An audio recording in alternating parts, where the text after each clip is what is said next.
Bom, galera, e assim o sol vai se pondo. Magnífica vista daqui da serra.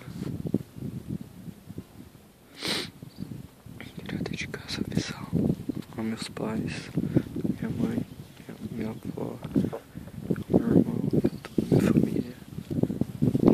Que é privilegiado a gente tá tendo daqui de cima. Aqui embaixo a gente tem o lago de Carca. Os barcos. A cidade. Copacabana.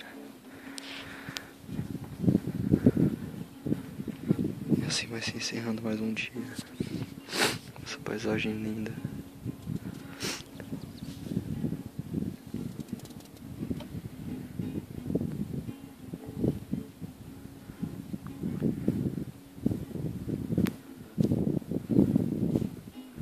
Um abraço.